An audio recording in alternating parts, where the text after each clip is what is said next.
So I don't have the money to watch a crap like Bhool Bhulaiyaa 3, लेकिन अपने horror का कीड़ा शांत करने के लिए मैंने देखी एक मूवी। सो ये मूवी अराउंड 30 साल पुरानी सलमान खान की सूर्यवंशी।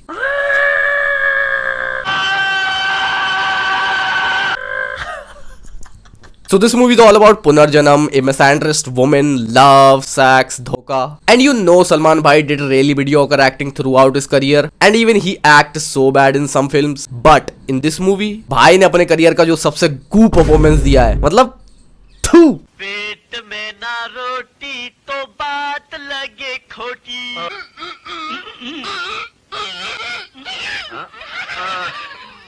तो चलो इस मूवी में थोड़ी ताकाजाकी करते हैं। तो मूवी स्टार्ट होती है डिपार्टमेंट ऑफ आर्कियोलॉजी से, जहाँ का हेड, जहाँ का बॉस बच्चे चुराने वाली ओमनी में बैठ के आता है। इस मूवी का स्क्रीन प्ले इतना ज्यादा गंदा है कि मूवी जैसे स्टार्ट हुई और तुम्हें माइक की शैडो देखने को मिल जाती है। सो इस इंसान का नाम है डीडी और बाद में ये बताता है कि इसका एक दोस्त आने वाला है अमेरिका से जिसका नाम है जेबी।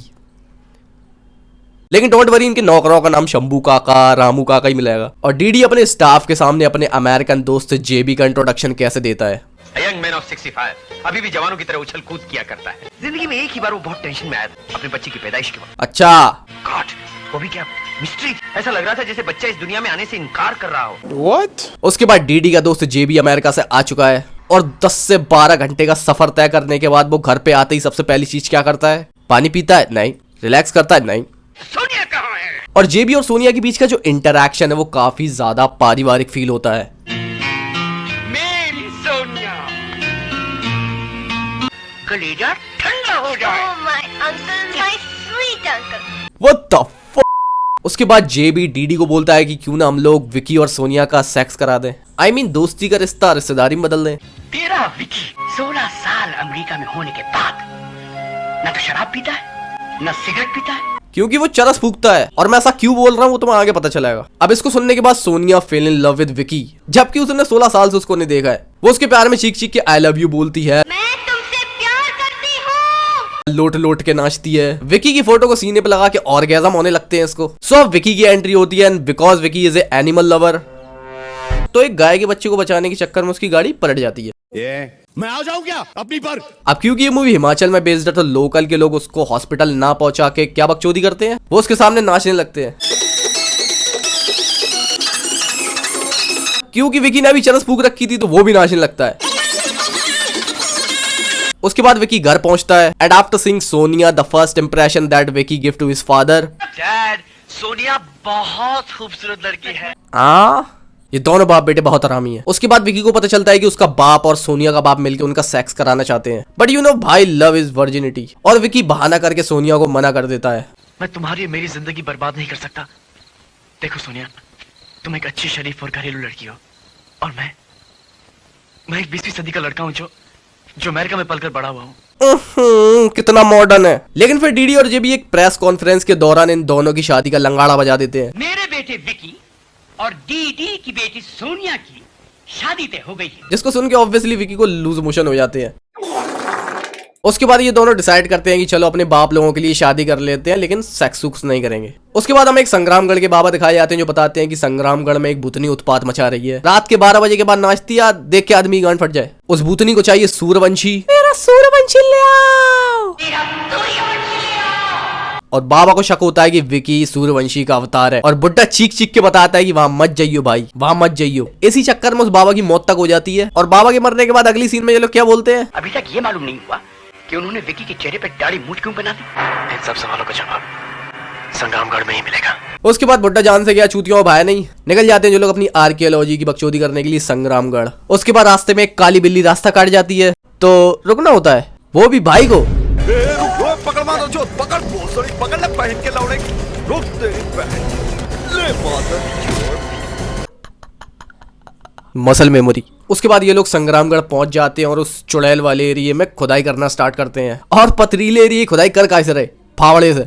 उसके बाद अचानक उस जगह में बड़े बड़े गड्ढे हो जाते हैं। उसके बाद नीचे जाने पर पता चलता है कि एक पूरा महल जमीन के अंदर समाया हुआ है। उसके बाद इनके स्टाफ का एक मेंबर किशोर जो कि फोटो क्लिक करने आया था, उसकी डेड बॉडी मिलती है। और इनकी टीम में एक महेश नाम का आदमी है जो इतना बड़ा बकचोद है कि किसी की डेड बॉडी मिली है जो कल तक तुम्हारे साथ काम करता था। और उसको देखने के बाद ये क्या बोलता है? लगता है ये बेवकूफ भी पंडित की तरह बगैर देखे नीचे आ गया होगा। और ये आदमी इतना बड़ा रेसिस्ट है। अजीत बाबू, ये अपना जापानी है, अगर सांप इसे काटता तो खुद न मर जाता।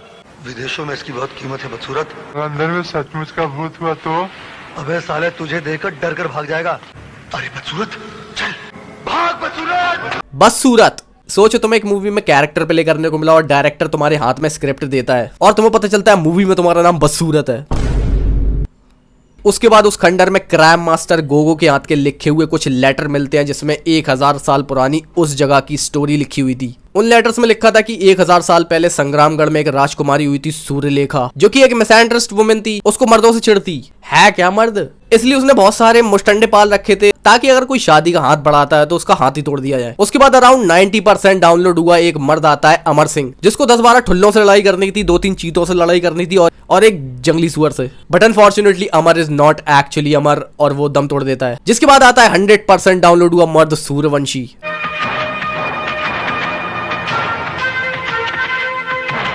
और उसके बाद भाई का एक और बार एनिमल लव देखने को मिलता है। उसके बाद सूर्यलेखा बोलती है मेरा पति। उसके बाद इनका सेक्स होता है। उसके बाद विक्रम सिंह बोलता है कि अप्रैल फूल। और उसके बाद विक्रम सिंह रिवील करता है कि अमर सिंह उसका दोस्त था और उसने ये सब बदला लेने के लिए किया। झूठा। उसके बाद विक्रम सिंह सूर्यलेखा को छोड़ के जाने वाला होता है, लेकिन क्राइम मास्टर गोगो और उसके पंटर उसको रोक लेते हैं। लेकिन पंटर साले इतने फट्टू तेरे पहली तलवार फेंक देते हैं। इसी बात की सैलरी लेते थे तुम। उसके बाद हमें क्राइम मास्टर गोगो और विक्रम सिंह की एक फाइट देखने को मिलती है, जहाँ पे क्राइम मास्टर गोगो बिल्कुल कटप्पा की तरह विक्रम सिंह के पीछे तलवार घुस देता है और सूर्यलेखा सुसाइड कर लेती है। उसके बाद विकी और सोनिया उस खंडर में जाते हैं और वही लंबे लंबे डायलॉग्स वाली पुरानी मूवीज की बकचोदी स्टार्ट होती है।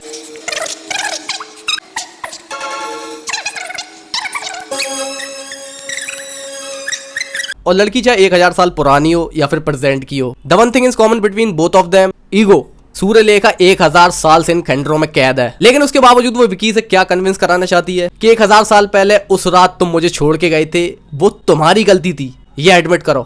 क्या तुम ये भी स्वीकार करते हो कि पहली रात मुझे छोड़ देने के बाद सारा दोष तुम्हारा था?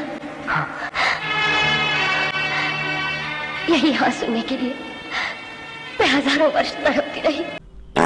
फिर विकी कहता है कि हट। उसके बाद सूर्यलेखा को गुस्सा आ जाता है और वो विकी को उठा उठा के पटकती है।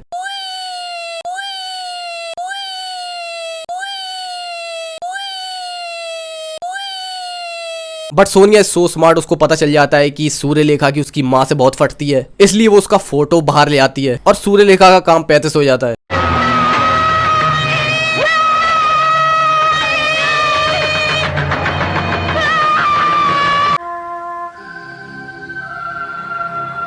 तो अब तुम मुझे बताओ कि सूर्यलेखा के मरने के पीछे किसका हाथ था? उसके ईगो का, उसकी माँ का, या मूवी के डायरेक्टर का?